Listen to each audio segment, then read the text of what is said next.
Kabanata 111. Habang lumilipas ang oras, dahan-daang lumapit si Luna sa lalaki, hanggang sa tumigil siya. At 1 sentimetro na lang ang pagitan ng labi nila. Tekis, or not tekis? Yan ang tanong. Hindi naman yata maganda na samantalahin ko siya, di ba? Pero siya tong pumasok sa kwarto ko, ha? Hindi ko naman siya pinilit. At kinagat niya pa ako nung huli. Shit, anong ginagawa ko? Totoo pala talaga, nakakabaliw ang sex. Nabubuwang na ata ako. Matagal na kinausap ni Luna ang sarili niya bago siya bumalik sa dati niyang higa. Yung lalaking katabi niya, medyo bumalik ang relax sa katawan, pero obvious na disappointed. Ang hirap kaya ng bitin. Pero isang iglap lang, yung babaeng akala mong sumuko na at nanahimik na lang sa kama ay biglang gumalaw at bigla siyang hinalikan ng mariin. Dumampi ang mainit niyang labi sa kanya. Dila niyang bahagyang hamagod sa labi ng lalaki, kinagat ito ng ilang beses para bang sinusubukan lang, tapos, tinangkang buksan ang bibig nito. Halos mawala ng kontrol si Lucas. Yung pakiramdam na hindi ka makaganti ng halik habang hinahalikan ka ng ganon kabangges. Nakakabaliw. Hindi man siya expert humalik, puro dila at kagat lang, pero grabe, nakaka-turn on pa rin. Pagkatapos ng halik, pinunasan ni Luna ang labi niya at muling nahiga, halatang satisfied. Bulong niya, bahala na kung mabaliw ako o hindi. Sa ganitong pagkakataon, sayang naman kung hindi ko sulitin. At least, may halik man lang akong maaalala. Walang regrets. Pagkarinig nun, hindi alam ni Lucas kung matatawa ba siya o may inis. Halik lang, tapos yun na ang walang regrets sa buhay. Ang babaw naman ng pangarap mo. Gusto kong ibigay sa iyo ang mas higit pa. Hindi na tuloy makatulog si Luna pagkatapos nun, kaya kinuha niya ang phone at nagbasa ng news. At tulad ng inaasahan, agad na lumabas si Snow Windsor para maglabas ng statement. At syempre, gaya ng dati, nagpapabiktima ulit. Isinisi lahat kay Therese Zachary, habang pinapalabas na inosente siyang naipit lang. Pero this time, hindi na siya palalagpasin ng Glory World. Sa ilalim ng control ni Leon Felix, na magaling sa public image. Pero hindi na ito kagaya ng dati. Ngayon, hindi na siya basta makakatakas. Ayon sa takbo ng opinyon ng publiko, halata sa lahat na gumagawa lang ng alibay si Snow. Kasi, sino bang assistant ang maghihiganti ng bonggang-bongga dahil lang sa konting criticism? Yung iba, iniisip na baka ginawa niya yun para kay Gia Quinn, bilang kaibigan. May mga nagsabi ring nagseselos siya kasi mas maganda si Luna sa kanya. At ang iba pa, feeling nila si Yuan Sullivan ay may gusto kay Luna kaya gusto siyang tanggalin ni Snow. Boom! Wala na ang Miss Prim and proper image ni Snow Windsor. Bukod sa isyo, ang concern talaga ng fans ay ang future developments, at ganun din si Luna. Inaayos na to ng kumpanya, wala lang final confirmation. Tatawagan ko na lang si Miss Judy bukas para linawin. Pagkatapos magbasa ng news, naglogin si Luna sa social media account niya at nagulat siya sa daming nadagdag na fans dahil sa gulo. Ang daming encouraging comments mula sa mga bagong fans. Nag-isip siya saglit tapos nag-post. Mas mabuting panatilihin natin ang ating dignidad at kagandahan kaysa intindihin ang pagtataksil o kawalang hiyaan ng iba. Ang mga bagay na hindi kayang pumatay sa atin ay sa huli magpapalakas pa sa atin. Maraming late sleepers sa SOCMED, kaya bumilis ang pagtaas ng likes at shares ng post niya. Wala pang 5 minuto, nirepost na agad ni Dave with a supportive message. Sa comment section ng repost niya, todo kilig ang fans. Akala mo may possibility talaga na from real to real ang love team nila. Pero ang ikinagulat ni Luna, bukod sa mga hot comments at chismis tungkol sa kanila ni Dave, ang pinaka-top comment ay, Goddess, si Lucas Ford ang nag-share ng post mo last time, di ba? Nakita mo na ba siya sa Glory World Entertainment? Nakapag-usap na ba kayo? Guwapo ba siya? Guwapo ba? Pa-picture naman. Paswerte naman dyan. Tumudo ang kunot ng noo ni Luna. Nakita ko na ba si Boss Lucas? Diyos ko, katabi ko nga siya ngayon matulog, mga abnormal kayo. Pa-picture, kalimutan niyo na yan. Ang male god dapat iniingatan. Sa akin lang siya. Nagpatuloy si Luna sa pag-browse, pero mas lalo lang siyang na-hype. Ayan kasi, kung kailan hindi makatulog, saka nag-scroll sa SOCMED. Dapat ang binabasa ko ngayon, advanced math book. Habang inis na inis siya, biglang tumunog ang phone niya at buti na lang naka-silent ito, si Dave ang tumatawag. Sinagot niya agad ng pabulong ang boses. Hey, anong kailangan mo? Dapat ako nagtatanong yan. Bakit gising ka pa? Late na ah. Pumikit si Luna. Tanong ko rin sa'yo yan, ah. Bakit ang hina ng boses mo? Tanong ni Dave, obvious na suspicious. Gusto mo ba sigawan kita ng ganitong oras ng gabi? May something, ani Dave na parang si Sherlock Holmes. May katabi kang iba. Napamura sa isip si Luna pero sumagot siya na parang walang mali, katabi ko si Little Bun. So, kailangan pa bang pagtakahan yun? Bigla niyang naramdaman ang kamay sa bewang niya na parang humigpit. Halos mawalan siya ng focus. Mabilis siyang bumawi. Bakit? Sino pa ba pwedeng katabi ko? Si Lucas Ford. Ang planing mo. Natahimik si Dave, at parang na-realize din na baka nag-overthink lang siya. Nagtatanong lang naman ako. By the way, naalala ni Luna, kumusta na pala yung sitwasyon ng pamilya mo? Natahimik sandali si Dave bago sumagot. Almost resolved na. After natin magkita kagabi, biglang pumayag yung partner na matagal nang ayaw makipag-cooperate. Sobrang coincidence, no? Meaning, si Lucas Ford na nga talaga ang gumalaw. Buti naman, nakahinga si Luna. Free ka ba bukas? Umirap si Dave. Bakit? Busy ako. Ah, edi wag na lang. Ibababa na sana ni Luna ang tawag. Wait. Sige na nga, free ako bukas. Anong meron? Autumn na bukas. Ang ganda ng weather, wala rin akong shoot. Gusto mo mamasyal muna tayo? Ha, napatigil si Dave. Akala niya, nagkamali siya ng dinig. Sa lahat ng oras, ngayon lang siya inaya. Anong binabalak mo? Ang dami mong tanong. Kung ayaw mo, edi wag na lang. Ha, wait, gusto ko. Hating gabi. Pagkatapos maging kalmado ang paghinga ng babae, saka lang dumilat ang lalaki. Malinaw at malamig ang mga mata niya, parang isang malalim na lawa sa ilalim ng buwan. Sa liwanag ng buwan, tahimik niyang pinanood ang payapang mukha ng natutulog na si Luna, tapos marahang hinalikan ng mga labi nito. Simula pa lang nung una niya itong makita, gusto na niya itong ikulong sa bahay. Ika nga, itali sa kama. Para hindi na ito makalabas, walang ibang makatingin sa kanya, siya lang dapat ang titignan nito. Maski siya mismo, nagtataka kung paano siya nakapagpigil ng ganito katagal. Pagkatapos ng marahang halik, dahan-dahan niyang binuka ang labi ng dalaga at marahas na pinasok ang dila niya. Tinaluntin nito ang bawat sulok ng bibig ni Luna, hanggang sa mapakunot ang noo ng dalaga, at muntik nang magising sa kakulangan ng hangin. Matagal pa bago siya tuluyang umatras. Dumausdas ang palad niya sa pisngi ng babae, sa kabahagyang napabuntong hininga.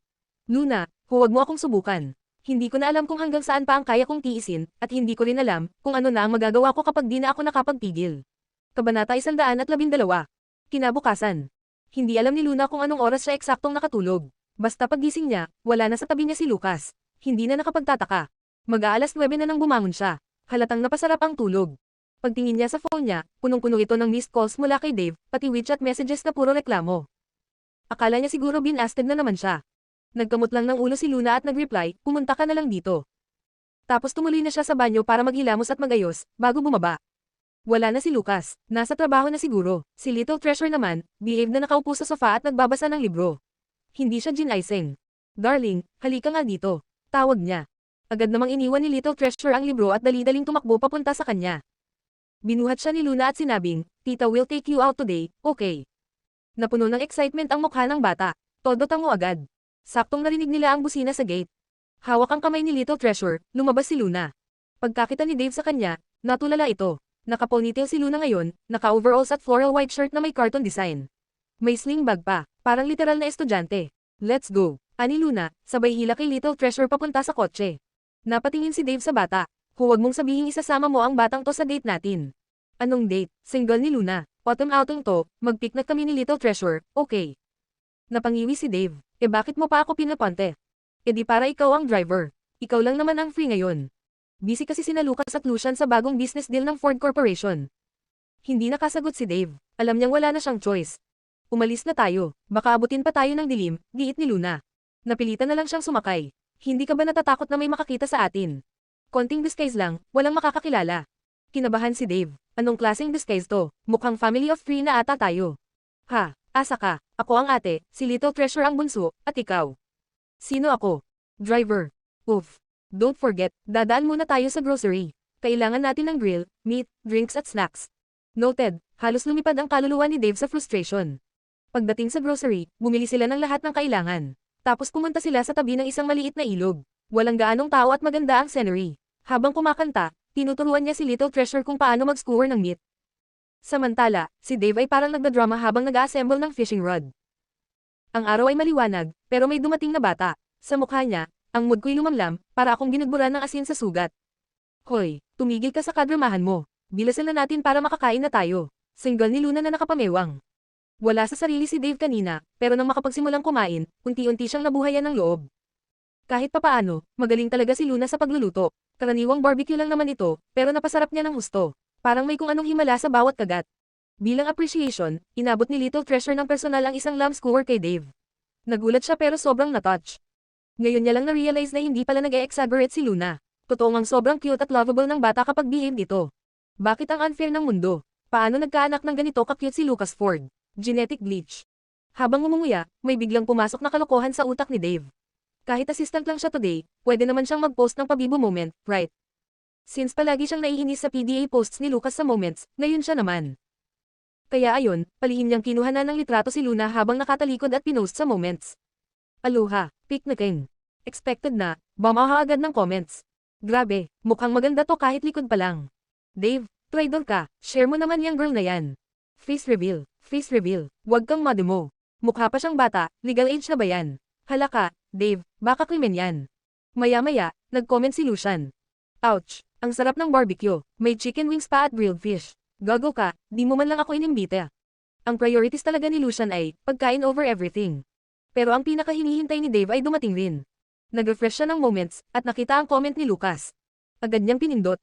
Pagkabasa niya, "Huwag mo masyadong pakainin si Little Treasure. Medyo tumataba na siya lately." Little Treasure.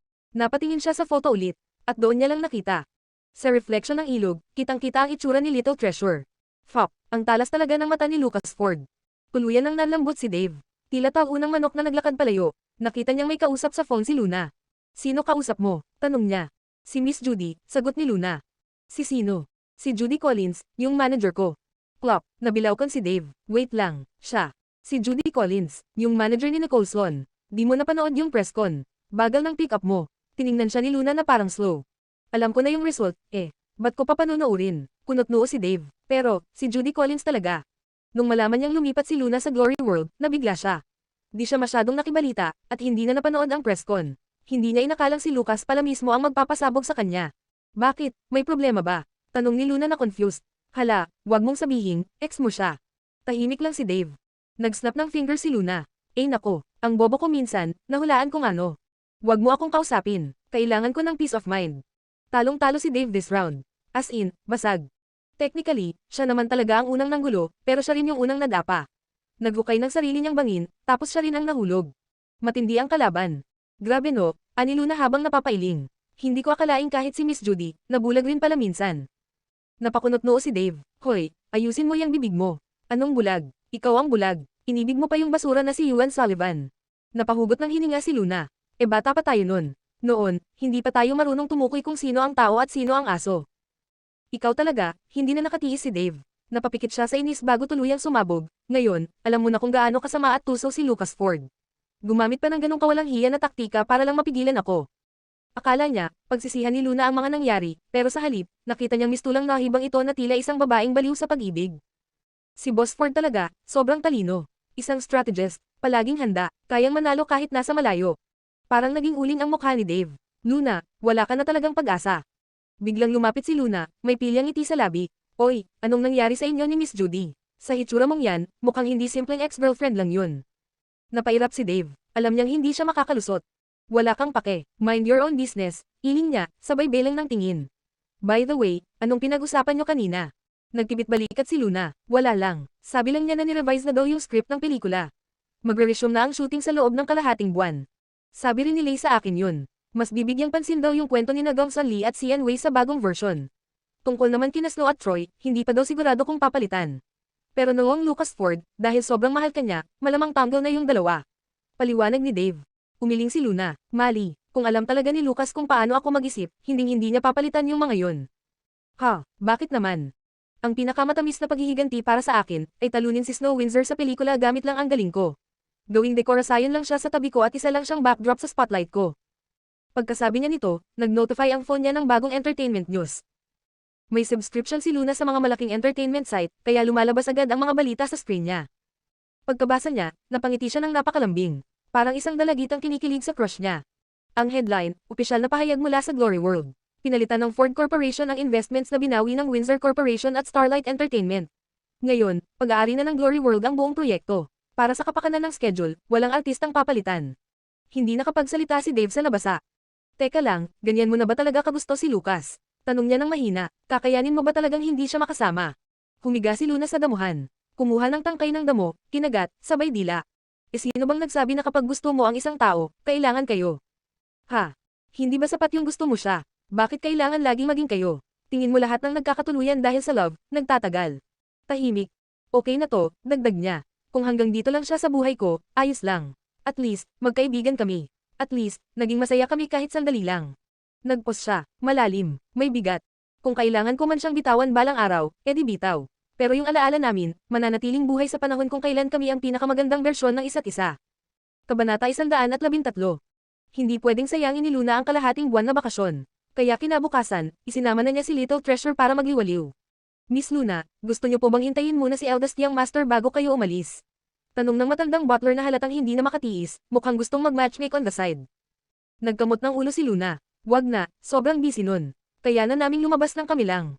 Sinadya talaga niyang piliin ang oras na wala si Lucas. Walang balak si Luna na hintayin pa ito na makauwi. Kung ganun po, hayaan niyo na lang pong samahan kayo ng mga ito, sabi ng butler habang itinuro ang tatlong bodyguards na nakaitim at naka-sunglasses, mukhang mga extra sa action movie. Utos po yan ni eldest young master. Hindi pwedeng pabayaan ang kaligtasan ni little young master. Makatuwirang hiling ito. Wala namang choice si Luna kundi pumayag. At dahil dito, hindi na rin niya kailangang abalahin pa si Dave. Pero bakit parang may kutob siyang sinadya ni Lucas ang setup na to? Ang plano ni Luna ngayong araw ay bilhan si Little Treasure ng mga bagong laruan at damit. Siyempre, dahil hindi pa siya sumusweldo, gamit muna niya ang credit card ni Lucas. Habang nag-show shopping sila, may nakita siyang bagong bukas na butik para sa bata. Sobrang stylish at super cute ng mga paninda, kaya agad siyang na-switch sa buy mode activated. Darling, ang cute din ito. Sige, sukat mo na. Tumanggo lang si Little Treasure at maso na ring pumasok sa fitting room. Habang hinihintay niya si Little Bun, may napansin siyang dalawang pamilyar na figure sa labas ng tindahan. Nakapulupot ang mga braso ni Snow kay Yuan habang naglalakad at nagkukwentuhan. Ang cute naman ng store na to. Honey, pasok tayo, tingnan natin. Malapit na ang birthday ng anak ni Kendra. Bili tayo ng regalo, gusto mo. Lamang ni Snow. Manem, tipid na tugon ni Yuan, halatang wala sa mood. Nakita mo na ba yung anak ni Kendra? Sobrang puti at chubby, ang cute. Honey, kung sakali tayong dalawa, sa tingin mo, magiging cute din ba ang anak natin? Tanong ni Snow, may halong kilig. Siguro, halatang lutang si Yuan habang sumasagot. Nagtangkang ngumiti si Snow, pero halata sa mukha niya ang pagkalito. Galit ka pa rin ba sakin, honey? Nag-public apology na ako, narinig mo na rin ang paliwanag ni Therese. Tungkol naman sa tawag na yon, kasi hindi mo na ako kinausap bigla, kaya nakainom ako ng sobra. Hindi ko na alam ang sinasabi ko noon, nagsisisi talaga ako. Luna. Habang nagsasalita si Snow, biglang binanggit ni Yuan ang pangalan ni Luna. Sinundan niya ang tingin nito at laking gulat niya nang makita si Luna sa kabilang side ng tindahan, katabi ng rack ng mga damit. Biglang tumulo ang arting luha ni Snow. Ate, bulalas ni Snow, agad tumakbo papunta kay Luna para hawakan ang kamay nito. Ate, sa wakas, gusto ko sanang humingi ng tawad ng personal, pero hindi mo sinasagot mga tawag ko, ni hindi ko rin alam kung saan ka nagstay. Sinabi ko naman noon sa lahat na hindi ako naniniwalang ginawa mo yun. Misunderstanding lang talaga, di ba? Alam kong hindi mo kayang gawin yun. Lumabas na ang totoo pero nasaktan ka pa rin. Biktima rin ako, pero kahit anong sabihin, ako pa rin ang dahilan kung bakit nadamay ka. Kaya sorry talaga, sobrang sorry. Sige, sampilan mo ko, murahin mo ako, kahit ano, basta huwag ka nagalit, please. Ang pagkakasabi ni Snow ay parang totoo at galing sa puso. Kung pakikinggan, para bang si Luna pa ang mukhang kontrabida at mapagtanim. Pero hindi sumagot si Luna ng sarkastiko gaya ng dati. Sa halip, tinitigan lang niya si Yuan ng isang titig ng pagod at pagsuko. Pagkakita ni Yuan sa mga matang iyon, parang may tinutusok ang puso niya. Agad niyang hinayla si Snow. Snow, tama na. Hindi napansin ni Snow ang pasimpleng ganti ni Luna. Umiiyak siya ng todo, at patuloy sa pagdadrama. Honey, kailangan ko talagang makausap si ate tungkol dito. Alam mong ilang araw na akong nasasaktan at nagsisisi. Sana mapatawad niya ako, kung hindi, baka hindi ko nakayanin. Hindi na alam ni Yuan ang gagawin. Habang yakap niya ang babaeng tila guguho sa sakit, napalambot ang puso niya. Luna, sorry, si Snow, sobra na talaga ang pagsisisi niya. Napangiti si Snow nang marinig ang sinabi ni Yuan. Sa labas ay lalo siyang nagpakakawawa, pero sa loob-loob niya, sabik na sa magiging reaksyon ni Luna. Dati, tuwing ganito, bigla na lang sisibog si Luna sa galit. Sasabihin ng masasakit na salita, at lalo siyang kamumuhian ni Yuan. Ngayon, tiyak, ganun ulit. Ngunit kumunat ang noon ni Luna, sa kamalalim na napabuntong hininga. Snow Windsor, nakita ko na ang apology mo. Tinanggap ko na rin. Kung misunderstanding lang naman talaga, edi kalimutan na lang. Pinapatawad na kita. Ha, anong sabi mo? Napako ang mukha ni Snow sa gulat. Tila hindi makapaniwala. Snow, ayan na, panatag ka na, di ba? Masayang tugon ni Yuan. Hindi makapagsalita si Snow, naniningkit ang mata niya sa inis. At sa kabilang dako, bumukas na ang pinto ng fitting room. Lumabas si Little Treasure, suot ang bagong damit. Doon na tuluyang nahulog ang maskara ni Luna, ang pagkukunwaring mabait.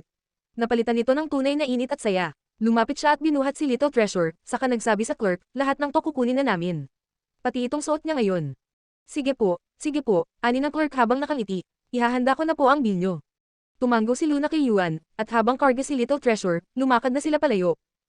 Isa sa mga bodyguard na nakaitim ang siyang nagbayad ng bill, saka kinuha ang mga bag.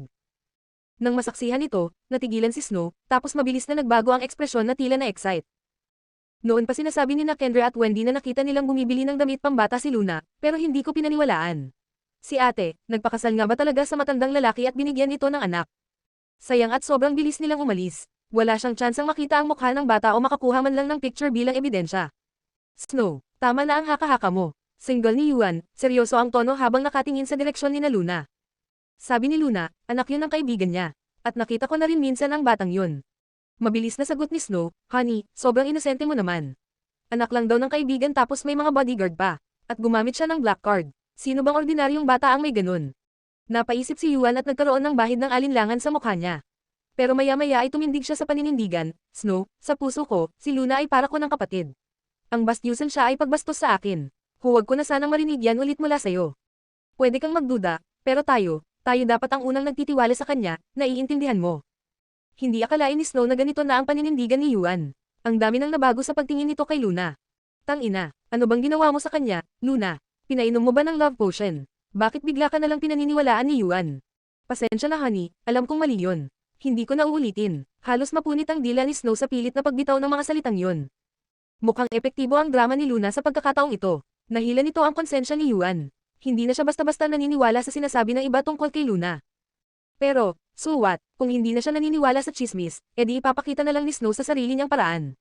Hayaan niyang siya mismo ang makakita ng katotohanan. Kahit kailan, hindi naging mahirap hanapan ng butas si Luna, lalo na't may kung anong, malabong, relasyon sila ni Dave Thompson. At ngayon, may bata pa sa eksena. Mas magiging interesante ang show.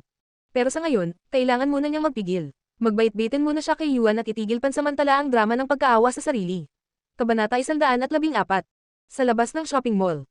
Pauwi na sana sina Luna at Little Treasure nang mapansin nilang wala na ang sasakyang dapat ay naghihintay sa kanila. Ha, nasaan ang sasakyan natin? Gulat na tanong ni Luna. Nanakaw ba? Pero imposibleng manako yun, may driver naman. Sumagot ang bodyguard na kasama nila, Miss, kinuha po ang sasakyan dahil tumawag si boss. Siya raw mismo ang susando sa inyo galing trabaho. Ha, napakunot noo si Luna. Ano na naman yan? Bakit kailangan pa nating maghintay? Kaya naman naming umuwi mag-isa. E paano kung mag-overtime siya o magpaligoy-ligoy pa sa daan?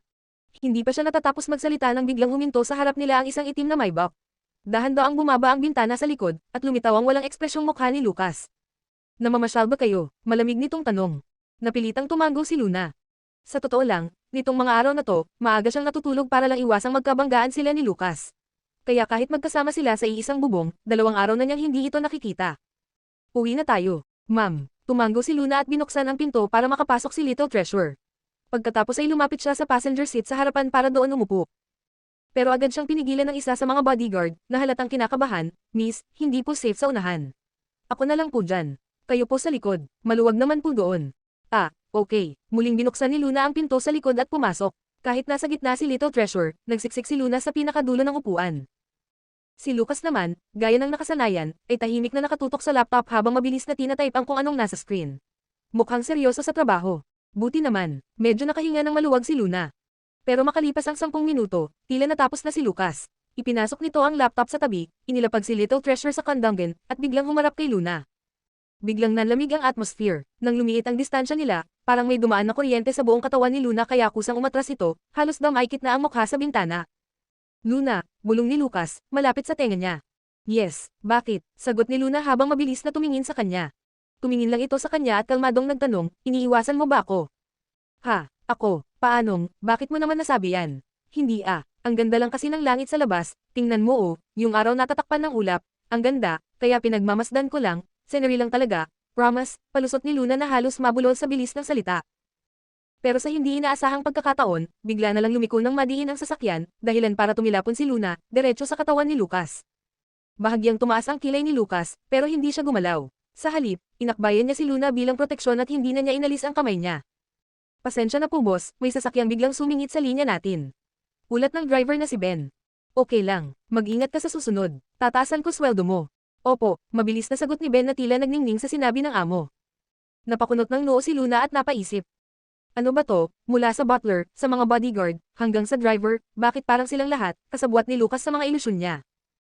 Pagkauwi nila ng gabing iyon, muling gumamit si Luna ng dahilan na nagda-diet siya para makaiwas sa hapunan. Sa totoo lang, sobrang thankful siya na tumataba si Little Bun. May excuse na siya. Ilang sandali pa, may kumatok sa pintuan niya. Base sa yabag ng mga paa, alam niyang hindi si Lucas yun. Kagagaling lang ni Luna sa banyo at habang pinupunasan ang buhok, binuksan niya ang pinto. Nandoon sa labas ang isa sa mga kasambahay, maayos ang tindig at may dalang tray ng pagkain. Nang makita nitong basa pa ang buhok ni Luna at kapapasok lang sa banyo, sandaling natulala ang babae. Ang nasa harapan niya ay isang napakagandang babae. Rosy ang balat mula sa init ng paliligo, at sobrang nakakaakit ang itsura. Kahit kapwa babae, mapapatingin talaga. No wonder si eldest young master. Agad din namang natauhan ng maid at umiwas ng tingin. Miss Luna, pinapadala po ng eldest young master ang pagkain na to. Kahit importante ang figure, hindi po dapat magutom. Low-calorie food lang po ito. Kahit kaunti, okay lang kumain.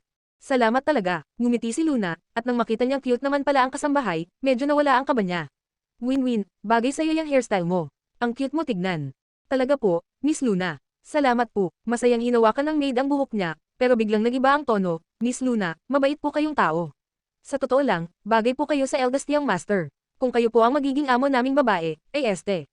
Yung magiging partner niya, talagang susuportahan po namin kayo. Kasi kung ibang babae ang mapunta sa kanya na mukhang skimang, nako, kawawa naman po kami. Nawalan ng isasagot si Luna. Bakit pati mga kasambahay, kasabwat na rin? Tigilan niyo ako. Ilang saglit pa, may kumatok ulit. Si Winwin ulit, pero ngayon may dalang gatas. Pangatlong beses na, may kumatok na naman. Nasa balcony si Luna, pinapatuyo ang buhok, at inakala niyang si Winwin ulit kaya sumigaw siya ng, pasok. Pero habang papalapit ang mga yabag, naramdaman niyang may kakaiba, may mali. Paglingon niya, ayun na nga. Lucas Ford. Nakatayo sa harapan niya, sobrang lapit. Halos magkadikit na ang mukha nila. Mabilis siyang kumapit sa railing, para bang yun lang ang kakampi niya sa mundo. Bakit? May kailangan ka? Hindi sumagot si Lucas, tahimik lang itong nakatingin sa kanya. Ang babaeng nasa harap niya ay suot ang pijama na mahaba hanggang bukong-bukong, pero saktong hapit sa tamang parte. Basa pa ang buhok, hinahangin na ng malumanay na hangin ng gabi. Namumula ang pisngi, halatang bagong ligo, at may halong kaba ang tingin sa kanya. Parang napako si Luna sa kinatatayuan niya habang nakatitig lang sa lalaking to, hanggang sa biglang magsalita si Lucas. Luna, mahina at malamig na sabi nito. Yes, ninenervyos niyang sagot. Miss kita. Boom. Pap. Napatitig lang si Luna, hindi makapaniwala sa narinig niya. Ano raw? Sa halip na sumagot, inabot ni Lucas ang isang hibla ng buhok niya at maingat itong isinuksok sa likod ng tainga niya.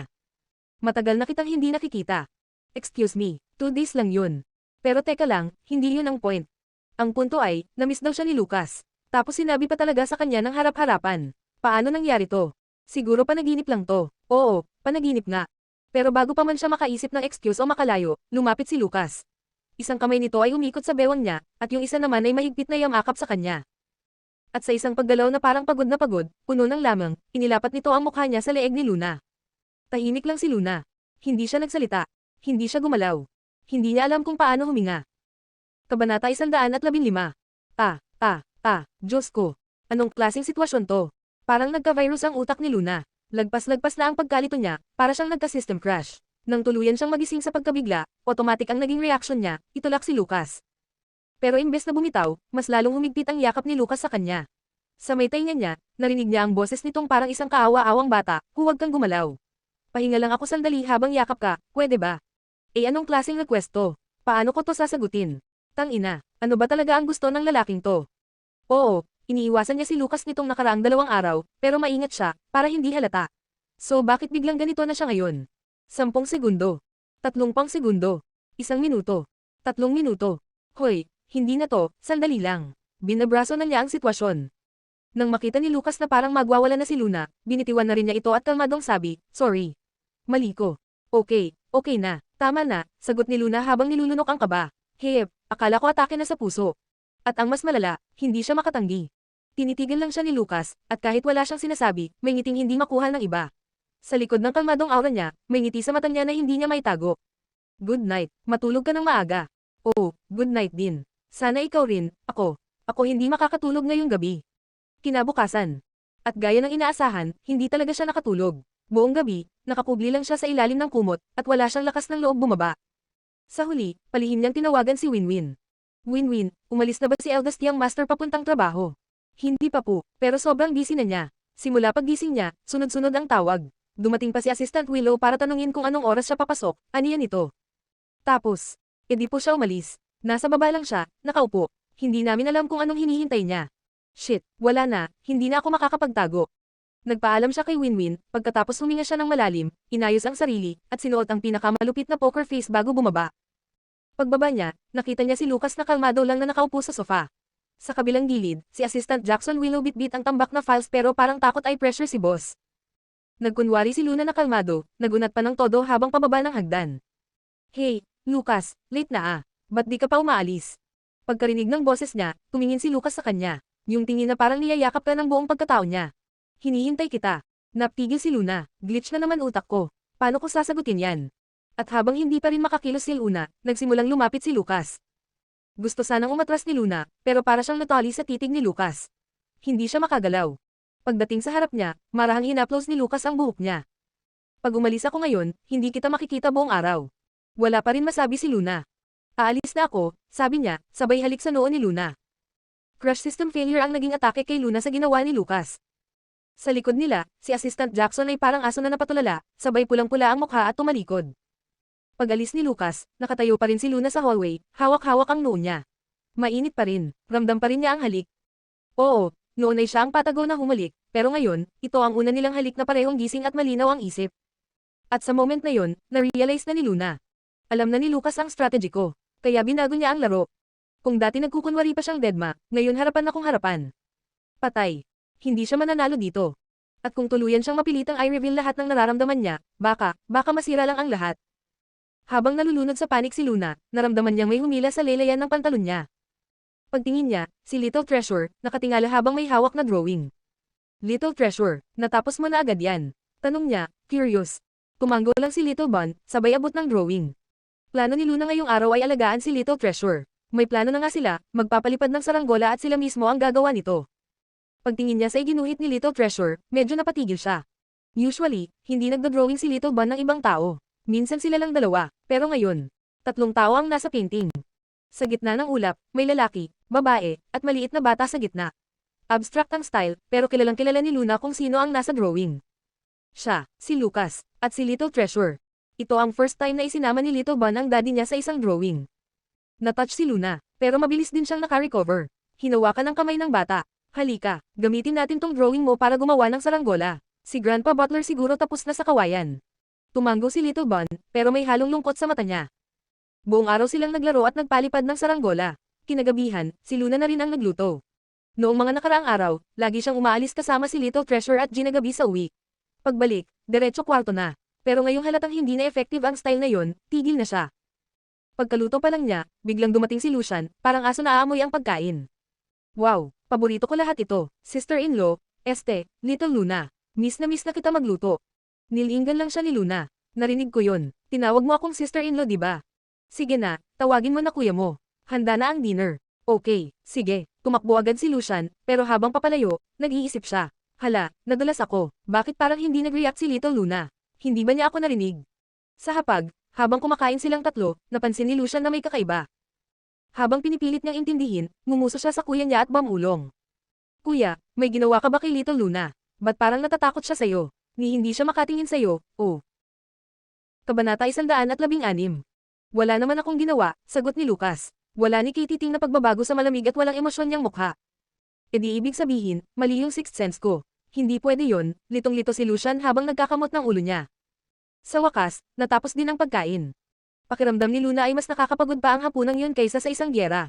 Kailangan niyang magbantay sa bawat segundo. Pagkatapos ng pagkain, agad siyang tumayo at nagsimulang ligpitin ang mesa. Ako na ang maghuhugas ng pinggan. Habang inuubos ang huling sweet and sour rib, nagsalita si Lucian kahit puno pa ang bibig, ako na lang. Okay lang, ako na. Nagmamadali si Luna, dahil kung wala siyang ibang gagawin, mababaliw lang siya kakaisip. Napatingin si Lucian nang may kaba kay Lucas na nasa tabi niya, sabay sabing, paano natin hahayaan si Little Luna na maghugas ng pinggan siya na nga yung nagluto. Ako yung pinakamaraming kinain, ako na dapat. Pagkasabi noon, tumingin si Lucian sa kapatid niya, halatang umaasang mapansin siya o mabigyan ng reward. Pero tiningnan lang siya ni Lucas nang walang emosyon at sinabi, hayaan mo na si Luna. Ha, napatulala si Lucian. Teka lang, sumikat ba ang araw sa kanluran ngayon? Itong si Lucas na ultimate wife protector, pinayagan si Luna na maghugas ng pinggan. Hindi ito normal. Kahit anong pilit niyang intindihin, hindi niya makuha. Tiningnan siya ni Lucas at kalmadong sinabi, bisita ka pa rin naman. Tuluyang napatulala si Lucian at itinuro ang sarili, ha, ako ang bisita. Ibig sabihin, si Luna at si Lucas na ang parang pamilya, at siya ang outsider. Kailan pa nangyari yun? Sa isang tabi, namula si Luna. Tinakpan niya ang mukha niya at parang handa nang mamatay sa kahihiyan, bago mabilis na tumakbo paakyat ng hagdan. Naiwang tulala si Little Treasure habang nakatingin kay Luna na biglang tumakbo palayo. Hindi niya alam kung ano ang nangyari, pero halata niyang may ginawa ang daddy niya. Kaya tiningnan niya si Lucas ng masama, saka siya mabilis na sumunod kay Luna gamit ang mihiksi niyang paa. Si Lucian naman, parang nabagsakan ng langit at lupa sa biglaang pagpapakain sa kanya ng dog food ng diretsahan. Nakatingin siya sa papalayong likod ni Luna, sabay sabing, "Bro, ito ba yung tinatawag mong wala? Sa isang banat mo lang, napatakbo mo ang isang strong girl na tulad ni Luna, gets mo ba yun?" Sabi ko na nga ba, wala ngang mali sa sixth sense ko. Anong balak mong gawin ha? Ako, ingat na huwag kang ipahamak araw-araw, tapos bigla ka na lang nagiging unrestrained. Kung ganito rin lang, sana man lang sinabihan mo ako para alam ko kung paano ko to ay ko-coordinate.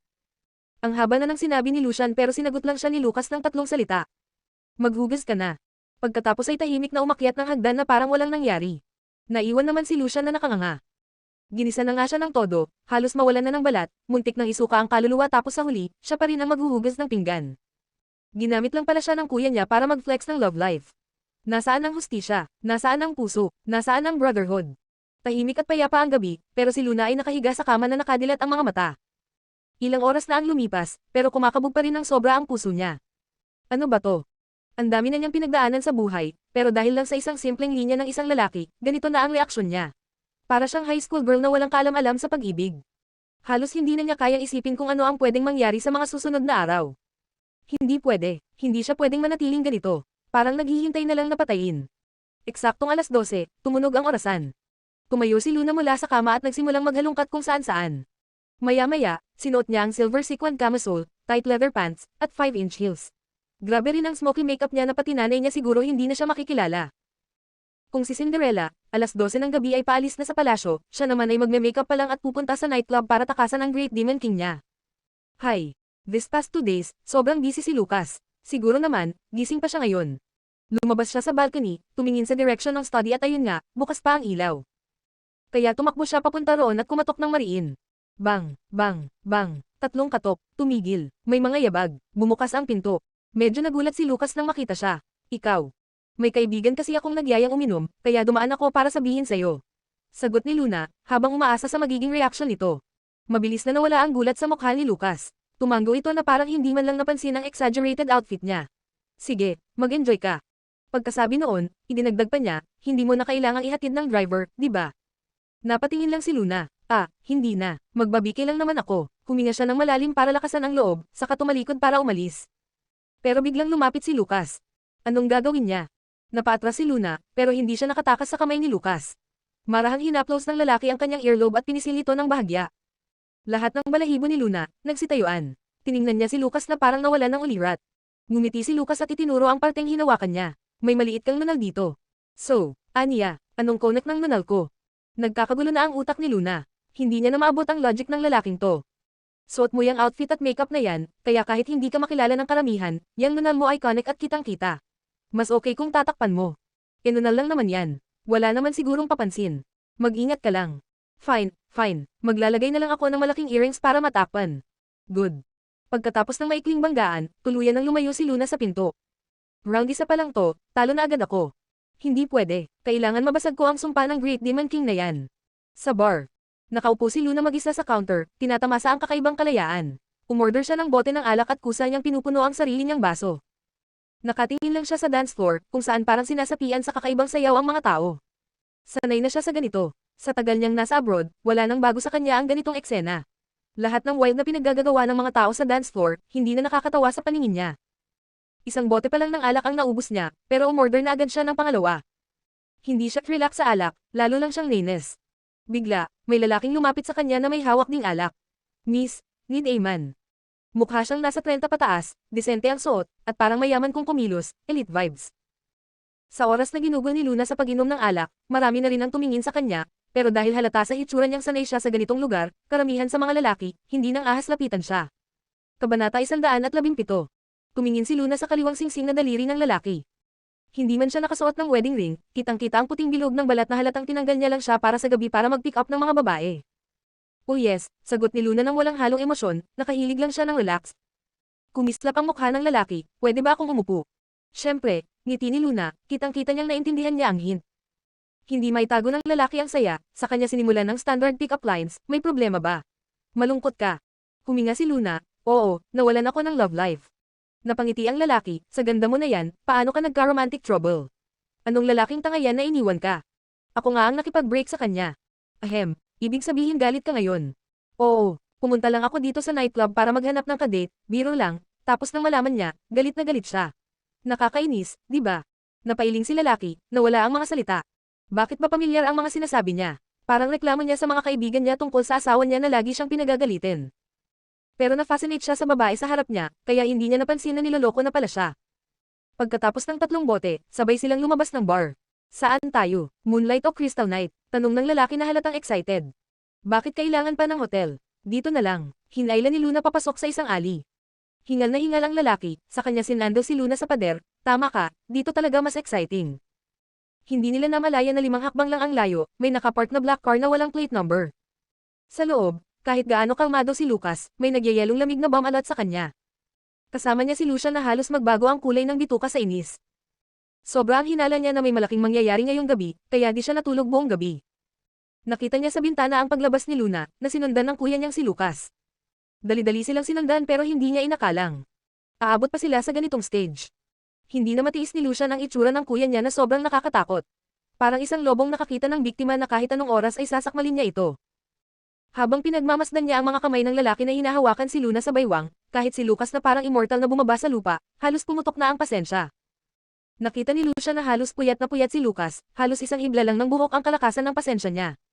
Bro, hindi ka magagalaw. Napakalmado ng boses ni Lucas, tayo na lang maghintay. Hindi na matiis si Lucian, tingnan mo sila. Ano pang hinihintay mo? Kung hindi ka gagalaw, magiging talunan ka na. Kahit si Little Luna naging gentle na nitong mga nakaraang araw, may history pa rin siya, mahirap magbago ng mabuti pero napakadaling bumalik sa masama. Tigilan mo na. Nanlaki ang mga mata ni Lucas, takot na takot siyang tumingin pero biglang may narinig silang sigaw. Hindi tama yung tunog. Biglang binuksan ni Lucian ang mga mata at nakita ang lalaki na hawak ang sarili niya habang sumisigaw ng mas malupit pa sa pinapahirapan na baboy. Dali-daling sinipa ni Luna ang lalaki, nahulog ito sa lupa, una ang mukha. Habang tumatayo ito, tinapak siya ni Luna sa likod. Nakatapak ang baba niya sa lupa, dumadaloy ang sariwang dugo sa gilid ng labi. Napangiwi si Lucian sa nakita, hindi na siya makatingin pa, pinaikit na lang ang mga mata. Grabe si sister-in-law, brutal na brutal. Perpekto at swabe ang mga galaw ni Luna, parang palaging ganyan ang ginagawa niya. Sa huli, nakatapak pa rin siya sa likod ng lalaki. Ang dating malambing na mukha niya ngayon may swag at kumpiyansa, halatang walang takot, ibigay mo ang phone mo. Naramdaman ng lalaki na parang mawawala na ang kanyang mundo, walang lakas na lumaban, kaya nagsimula ng magmakaawa. Nasa bulsa ko ang phone at wallet, nasa bag ko rin yung singsing, bibigyan kita ng lahat, pakiusap, huwag mo akong saktan. Hindi niya inakala na ang pagpipick up ng girls, mauuwi pala sa pagnanakaw. At itong magnanakaw, isang maganda at sanay lumaban, kitang-kita ang professional na aura. Hindi pinansin ni Luna ang pag-iisip ng lalaki. Kinuha niya ang phone, inabot ito sa lalaki, ibigay mo ang kamay mo, tutulungan kita unlockan. Ha, unlock, anong gagawin mo? Nag-alinlangan ang lalaki. Pinalo siya ni Luna nang marinig ang konting pagtutol, tigilan mo yung kalokohan, unlock mo. Gusto mo bang i-disable ko yung 3 pulgadang laruan mo sa ilalim? Iu-unlock ko agad. Natakot ang lalaki, namutla, dali-dali niyang tinulungan si Luna. Tiningnan ni Luna ang contacts, nakita ang number ng asawa ng lalaki, saka nag-video call. Sumagot ang babae sa kabilang linya. Kitang-kita na maganda ang pagpapalaki sa babae, pero dahil sa matagal na gawaing bahay at kakulangan sa pangangalaga sa sarili, mukhang may karamdaman siya. Kitang-kita na inis siya sa asawa niyang babero. Sino ka? Nagbago ng kulay ang mukha niya nang makita si Luna, sa kapagod na sabi, wala akong pakialam kung sino pa ang kasama niya, naghahanda na ako ng diborsyo, ayoko ng kahit isang sentimo, kaya wag na mo siyang hanapin sa akin. Medyo nadismaya si Luna, Sok, paano mo siya pinagkaitan ng awa? Ginang, masyado kang mabait. Hindi inasahan ng babae na kakaiba si Luna, nagulat siya, matalim ang tingin, anong ibig mong sabihin? Ngumiti si Luna, nilaipat ang kamera sa lalaki na binugbog niya ng todo, na halos mamaga ang mukha. Tingnan mo. Natuwa ang babae sa nakita, nagulat siya, sino ka? Tumawa si Luna, kumusta? Masaya ka ba? Pagkalipas ng ilang saglit, bumawi ang babae kahit di niya maintindihan ang sitwasyon. Pero sa nakita niyang lalaki, naisip niya, may halong pait ang mukha niya. Noong maliit pa lang ang sugat niya, sobra siyang nag-aalala. Pero ngayon, sa kalagayan ng lalaki, nagagalak siya. Ayos yan. Ang dahilan ng tawag ko ay para ibahagi ang saya. Imbes na ako lang ang mag-enjoy, gusto kong makita mo rin. Sabi ni Luna na relaxed lang. Hindi pa rin alam ng babae kung anong sasabihin. Sa baba, maluktot ang mukha ng lalaki, hindi niya inakala na hindi lang siya bibigyan ng physical na leksyon, pati utak niya ay mababali. Pati ang asawa niyang laging humahanga sa kanya, makikita ang ganitong kahihiyan. Kabanata 118. Ang babaeng to, hindi naman naghahangad ng pera o kayamanan, pero bakit parang pinapahirapan pa rin niya yung lalaki? Ang malas naman talaga ni Kuya. Sa dami ng pwedeng makilala, sa isang ganitong weirdo pa napunta. Pero ang hindi niya alam, mas matindi pa ang susunod. Biglang naalala ni Luna ang isang bagay, kaya't napahawak siya sa noo niya, sabay sabi sa babae, ay oo nga pala, ay zezend ko sa'yo mamaya yung recording na kwentuhan nila ng mga aso niyang kaibigan, para patunay na babae talaga siya. Bakit wala kang balak kumuha ni Singkong dulang sa divorce? Ulo mo ba ang tinamaan? Kuhanin mo ang nararapat sa'yo, huwag kang papayag na kulang. Naintindihan mo? Yes ma'am. Tulalang tugon ng babae na parang na-hypnotize sa presensya ni Luna. Tumango si Luna, tapos seryoso pa niyang dinagdag, ganun dapat. Pag may pera ka na, kahit anong klaseng lalaki pa gusto mo, makukuha mo yan. Kahit hindi tapat, okay lang. At least may panastos ka sa mga cute, masunurin, at gwapong toy boys. At pag naging pasaway, palitan mo agad. Di ba ang saya? Napanganga na lang ang babae pati na ang scumbag nitong asawa na nakadapa pa din sa lupa. At si Lucia na hindi kalayuan lang, gulat na gulat ang mukha, tama yung lahat ng sinabi ni sister-in-law. As in legit. Sinulyapan lang siya ng masama ni Lucas. Sa kabilang linya, litong-lito na yung babae kaya napatanong na lang, salamat po, pero sino ba kayo? Bakit niyo po ako tinutulungan? Magkakilala ba tayo? Ngumiti si Luna sa camera, walang anuman. Tawagin mo na lang akong, Crystal Ravenhood. Pagkababa ng tawag, sinipa niya paalis yung scumbag, at naglakad na parang bida sa action movie. Si Lucian ay halos mabitawan ang panga, kuya. May mga bagay talaga na hindi dapat sabihin, pero hindi ko na kinaya, si sister-in-law, sobrang astig. Nai-inlove na yata ako. Si Lucas naman ay wala na sa mood makinig sa hyper na kapatid. Napahawak na lang siya sa pagitan ng mga kilay niya, parang isang taong nakaligtas sa delubyo. Pero si Lucian ay nakatulala pa rin sa paghanga habang nakatingin sa tunay niyang kuya. Ikaw pa rin talaga ang pinakamatino sa aming lahat. Kung hindi ka nagtimpi, hindi natin makikita yung epic na eksenang yun. Tapos, bigla siyang napaisip, alam mo ba, lahat ng mga lalaki na din natin ni Luna noon. Kahit yung listahan ko kulang pero lahat sila ay puro scumbags, at iniwan din sila ni Luna. Pati nga si Dave Thompson. Tapos pansin mo, laging iniiwasan ni Dave yung topic pagdating sa relasyon nila noon. Sabihin na natin, baka pareho lang din ng style ni Luna dati. Painan muna, tapos bam. Karma agad, defender of justice, tagapaghatid ng hustisya. Habang si Lucian todo pang huhula sa nangyari noon kay Luna, si Lucas naman ay deadma. Kahit konting reaksyon, wala. Hindi niya kailanman pinaniwalaan na isa si Luna sa ganong klaseng babae. At kung totoo man, ano ngayon? Samantala, si Luna, masaya pang kumakanta habang nagbibisikleta paalis. Presko ang pakiramdam, parang bagong ligo ang kaluluwa. Tama nga sila, wala talagang mas relaxing kundi ang mga asar ng mga scumbags. Tumingin siya sa oras, alas 4 pa lang ng madaling araw. Masyado pang maaga, kailangan hintayin pa niya ang alas 6 para magkaroon ng chance na makita si Lucas sa sala. Pagkatapos mag-isip, dumaan siya sa kanto at tumuloy sa kanlurang bahagi ng syudad. Pagkalipas ng kalahating oras, nasa tabing ilog na siya. Ipinork ang bike, saka tumungo sa malambot na damuhan at umupo. Pwede siyang mag-relax habang hinihipan ng hangin at hinahayaan ang alak na lumabas sa sistema niya. Isa pa, may bonus na maraming lamok. Pagkahiga niya, bulong pa niya, mga lamok, dinner time niyo na. Sige na, kagatin niyo na ko please. Dahil open area ang paligid, hindi pwedeng itago ang sasakyan, kaya napilitan silang mag-park sa malayo. Buti na lang talaga at may dala si Lucian na micro camera na kasinlaki lang ng langaw. Infrared pa, kaya kayang gumana sa dilim. Ngayon, umiikot-ikot sa ere sa itaas ni Luna. Hahaha kuya, sabi ko sa'yo, may silbi akong dalhin mo ko. Proud na proud si Lucian, parang may buntot na kumakawag. Sa screen ng sasakyan, kitang-kita niya si Luna na nakahiga sa damuhan, sa ilalim ng gabi, habang pabulong na nagsasabing, mga lamok, kagatin niyo na ako. Uminom ba si sister-in-law? Bakit naman siya pupunta rito para aipakin ang sarili sa lamok? Speechless si Lucian. Si Lucas naman ay tahimik lang na nanonood. Wala siyang pakialam sa pagiging weird ng eksena. Ang atensyon niya, nakatutok lang kay Luna. Habang nagsisimula ng mag-relax si Luna, unti-unti na rin siyang inaantok.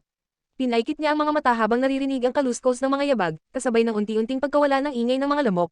May mainit na bagay na tumakip sa katawan niyang nilalamig dahil sa hangin. At sa oras na naramdaman niya yung pamilyar na presensya, tuluyan ng naglaho ang natitirang katinoan niya. Sanay siyang laging mag-isa, kaya kahit lasing, hindi siya nagpapakalasing ng husto. Pero hindi niya napansin, na may isang taong kaya pala siyang alagaan kahit nasa pinakawalang muwang siyang estado. Pinagtabuyan ni Lucas ang mga lamok, tinapon siya ng coat niya, at ginawang una ng braso niya para hindi magasgas ang ulo sa damo. Yamakap si Luna sa suot niya habang mahimbing ang tulog. Kahit makapal ang makeup sa mukha niya, sa pagkakatulog niya, mukha siyang inosenteng bata, sobrang inosente na hindi mo mapigil ang maawa sa kanya. Pagkagising ni Luna, mapusyaw na ang puting langit. Tiningnan niya ang oras, alas 5:30 na. Saglit lang dapat ang idlip niya, pero umabot ng ganito kahaba. Napakamot siya sa puwet at tumayo, tapos tiningnan ang katawan niya. Laking gulat niya, konti lang ang kagat ng lamok, pero sakto lang para magamit. Akala niya punong-puno ng kagat ang katawan niya dahil sa tagal ng pagkakatulog. Kung ganun, oo naman yun. Sayang ang plano. May isa pang bagay na nagtaka siya. Kakaumpisa pa lang ng autumn, at nasa tabi pa sila ng ilog, pero paggising niya, hindi man lang siya giniginaw. Mainit pa nga ang pakiramdam niya. Siguro dahil lang yun sa epekto ng alak. Pagkalipas ng kalahating oras, bumalik na si Luna sa bahay ng mga Ford. Eksaktong alas 6, sa sala, naroon si Lucas, suot ang veteran officer look niya habang umiinom ng tsaa at nagbabasa ng dyaryo. So far, smooth sailing ang plano. Lucas, good morning, bati niya habang papasok. Morning, nandyan ka na, sagot ni Lucas habang nililinggan siya mula sa dyaryo. Pinagmasdan ni Luna ang ekspresyon ng lalaki, kaso mahirap. Paano mo babasahin ang mukha ng isang taong may facial paralysis? Halos buong araw, walang emosyon ng mukha niya, gaya ngayon. Pero hindi siya susuko. Umupo siya sa sofa sa tapat nito, sabay haplos sa leeg niya, kunwari lang. Ganito kalapit, dapat mapapansin niya na to, di ba? At ayun na nga, napatitig si Lucas sa mapupulang marka sa balat niya, lalo na sa leeg, at mas lalo pang lumalim ang kunot ng noo niya. Si Luna ay deadma lang kunwari, sabay hikab. Antok na antok ako, sobrang nakakapagod. Bakit parang kinagat ka ng sandamakmak na lamok? Tanong ni Lucas. Puff cough cough cough. Halos mabulunan si Luna sa sariling laway. Seryoso. Sa itsura ko na galing club, ganyan ang tanong mo. Sa lagay na to, sa edad nating to, sa ganyang mga marka, hindi ba dapat ang unang iisipin ay, hikis? Kabanata 119. Bakit naman niya naisip na kagat ng lamok ang mga iyon? Ang lugar na pinuntahan niya ay bar. Oo, bar. Paano siya makakagat ng lamok roon? Big boss, nasaan na ang mataas mong IQ at logical thinking? Pero hindi rin naman niya pwedeng sabihing hikis yun, di ba? Mas lalong awkward. Palpak ang plano. Sa sobrang sama ng loob ni Luna, parang gusto na niyang maluso sa hiya. Habang si Lucas naman, tahimik na ibinaba ang dyaryo, lumapit sa cabinet, kinuha ang isang maliit na puting bote, at lumapit sa kanya. Agad na napatingin si Luna, alertong-alerto. Big boss, anong balak mo? Effective tong ointment na to sa kagat ng lamok. Binuksan ni Lucas ang bote, kumuha ng kaunti at pinainit sa palad, saka diretsong ipinahid sa leeg niya. Pagdampi pa lang ng mga palad ni Lucas, para siyang nakuryent at napatayo ang balahibo. Ako na lang. Huwag kang gagalaw, puno na ng ointment ang kamay ko. Hinawakan niya ito, at marahang minasahe ang leeg, collarbone, at likod. Pinaahiran niya ang mga ito ng gamot. Ang seryoso ng mukha niya, parang isang life or death mission ang ginagawa. Malamig ang ointment sa balat, pero sa ilalim nito, unti-unting sumiklab ang apoy. Pagkatapos ng matagal-tagal ding paglalagay, saka lang nagsalita si Lucas, okay na. Nagising si Luna sa sariling pantasya, hinawakan ng leeg at mga kagat ng lamok. Kumurap-kurap siya, ang galing naman, hindi na siya makati. Anong klaseng gamot to? Ang effective. Biglang napatigil si Luna. Natauhan siya sa sinabi niya. Patay, nasabi ko ang totoo. Ang kutob niyang wala na talaga siyang laban. Tama. Parang kuting na talunan, yumuko si Luna. Mahina ang boses na parang may tampo, Mr. Lucas Ford, uminom ako kagabi. Okay lang naman yun paminsan-minsan. Hindi ko sasabihin kay Little Treasure. Pumunta rin ako sa nightclub. Basta't nag-ingat ka, ayos lang. Hindi rin ako umuwi buong gabi. Mr. Ford, hindi ka magalit kahit kaunti. Hindi na siya nakatiis at sumabog na rin. Bakit, gusto mong magalit ako? Tanong ni Lucas habang seryosong nakatitig sa kanya. Napatitig din si Luna sa kanya. Checkmate. May tinanggal na daong nakadikit sa buhok niya si Lucas at malumanay na sinabi ko naman sa'yo noon pa, ituring mong sarili mong tahanan ito. Gawin mo lang ang gusto mo. Tahimik siya saglit, tapos biglang nagsalita ulit, pero, ayoko lang talaga na nasa labas ka mag-isa sa gabi. Sa mga bar, nightclub, o saan pa. Nag-aalala ako, hindi ako makatulog ng maayos. Pero, kahit ganun, igagalang ko pa rin ang kalayaan mo. Boom! Tinamaan si Luna ng matinding kilig. Panalo na agad ang kalaban. Isa lang ang laban pero talo na siya. Mula noon, sunod-sunod na gabi siyang pumupunta sa bar ng isang linggo, pero wala. Walang epekto. Ang naging epekto lang, dahil sa walang sawa niyang pangbubugbog sa mga scumbag, naging mas disiplinado ang buong bar scene sa lungsod. At pag may babaeng maganda, mas alerto na lahat. Wala talagang magandang nangyayari. Pero kahit ganoon, unti-unting kumalma si Luna. Hindi rin niya nakalimutang isama si Little Treasure sa kung saan-saang pasyalan. Halos napuntahan na nila ang lahat ng lugar na masaya sa buong syudad. Ang pinakamalaking tagumpay niya. Habang kasama si Luna, naging mas bukas ang pagkatao ni Little Treasure. Hindi na siya natatakot lumabas, at kahit hindi pa rin siya nagsasalita at medyo mahiyain, halos parang normal na bata na siya. Ang galing. Sa ganitong progreso, makakampante na siya sa panahon na pwede na siyang umalis. Isang umaga, pagpunta ni Luna sa ibaba, isang bihirang eksena ang bumungad sa kanya. Nasa dining table si Little Bun at Big Bun, magkaharap. Isang iceberg face, isang mini iceberg face. Sobrang tensyon na doon ang paligid. Ano tong nangyayari? Matagal na rin mula nung huling beses na nagkaalitan ang mag-ama. Anong meron sa inyo? Tanong ni Luna, nagtataka. Pagkarinig ng boses ni Luna, parang nakakita ng tagapagligtas si Little Treasure. Agad siyang yamakap sa binti ni Luna na may itsurang parang ibebenta siya ng ama niya. Pinakalma muna ni Luna si Little Treasure bago tumingin kay Lucas. Anong nangyari, Lucas? Tumingin si Lucas at sinabing, ipapadala ko siya sa bahay ng parents ko ng ilang araw. Matagal na nilang hindi nakikita si Little Treasure. Miss na nila siya. Ah, ganun pala, tamo ni Luna. Naiintindihan naman niya. Pero nung narinig yun, biglang nagpanik si Little Bun. Lumuwa ang mga mata't nagumpisa ng maluha. Naantig naman ang puso ni Luna. Napatingin siya kay Lucas, wala na bang ibang paraan? Isang sulyap lang ang ibinigay ni Lucas, meron. Papupuntahin na lang natin sila rito. Ah, ipaubayan na lang natin kay Little Treasure yun, mabilis na sabi ni Luna. Sorry Little Bun, labag man sa loob ko. Parang nawalan ng saysay ang buong mundo kay Little Bun. May nakasulat sa mukha niyang, hindi ako mahal ni Daddy, hindi ako mahal ni Mommy. Umakyat siya pabalik sa kwarto, malungkot na malungkot. Nag-aalangan si Luna. Aakyat na lang ako at kakausapin siya. Pag-akyat niya, kumatok si Luna sa pinto. Little Treasure, pagbuksan mo si tita, please. Tahimik. Galit ka talaga. Tahimik pa rin. Mukhang seryoso siya ngayon. Napangiti si Luna pero walang choice. Bumaba siya at lumabas. Pagkakita ni Lucas, kahit hindi tumitingin, bigla itong nagsalita, huwag mong akyatin ng walang gamit. Magpakuha ka ng hagdan sa butler. Napatigil si Luna, halos matapilok. Ano to, may CCTV ba siya sa utak ko? Nakakainis. Lately, napapansin niyang kilalang-kilala na siya ni Lucas. Kahit kunting galaw lang niya, alam na agad nito ang iniisip niya. 5 minuto ang lumipas, nakapasok na siya sa kwarto ni Little Treasure gamit ang hagdan. Pagkakita ng bata sa kanya, agad itong lumapit, niyakap siya ng mahigpit habang nangingilid ang luha. Niyakap niya ito pabalik, darling, andito si tita. Pero sa totoo lang, sa pagkakataong to, dapat mo talagang pumunta. Isipin mo, nag-iisang apo ka ni na lolo at lola. Gustong-gusto ka nila, pero para hindi ka ma-stress, hindi na lang sila bumibisita. Tumingin sa lupa si Little Treasure, tapos kinuha ang whiteboard at sumulat, sabay tayo. Ang ibig sabihin, gusto niyang isama si Luna. Umubo si Luna ng alanganin, hindi pwede, Paano ko haharapin ang mga magulang ni Lucas sa ganitong timing?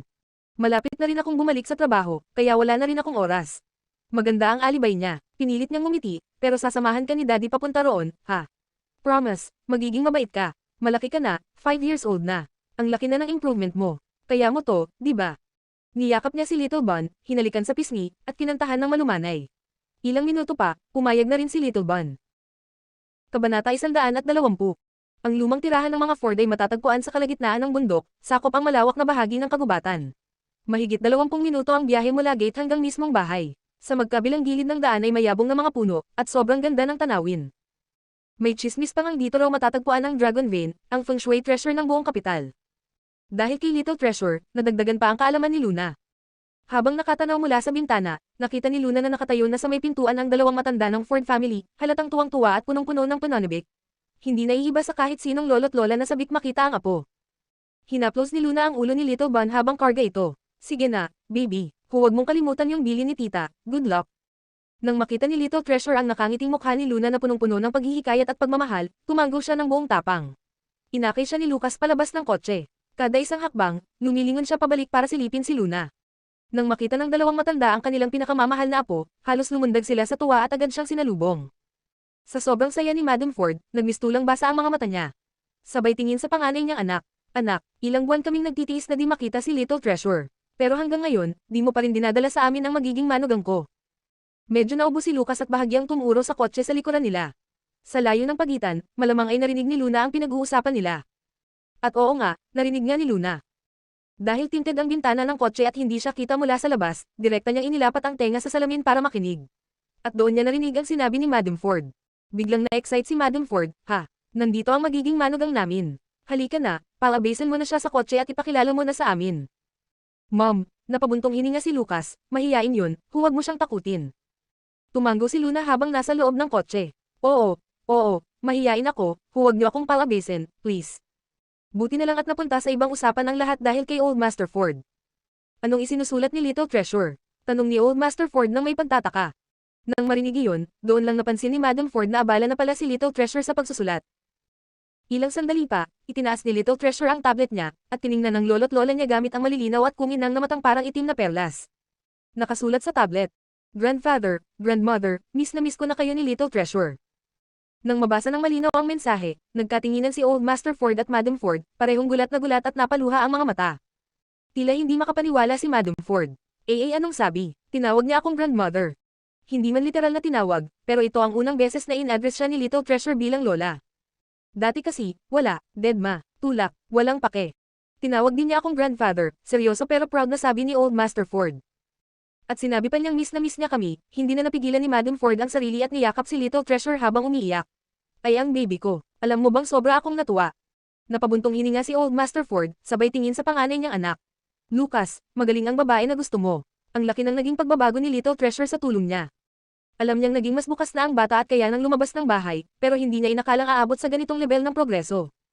Sobrang nakakagulat. Oo nga, tumanggo si Madam Ford, at mukhang busog na busog ang apo ko. Ang taba-taba na niya. Mas tumaba pa siya kumpara sa huling picture na pinakita mo sa amin. Manam, napakahusay niya. Tumingin si Lucas sa direksyon ng kotse, at ang mga mata niya ay punong-puno ng lamang. Tinapik ni Old Master Ford sa balikat si Lucas. Anak, good luck. Normal lang na kailangan mo talagang magsumikap para makuha ang pinakamaganda. Huwag kang mag-alala, susuportahan ka namin sa lahat ng paraan. Simula kay Old Master Ford, kay Madam Ford at buong pamilya ng Ford, nakamit ni Lucas ang full support. Sa loob ng kotse, nakita ni Luna na nagpaalam na si Lucas sa anak at mga magulang niya, tapos dahan-daang lumapit pabalik sa kanya. Agad siyang umayos ng upo at kunwaring wala siyang narinig. Sa biyahe pauwi, biglang nagtanong si Lucas, anong plano mo ngayong araw?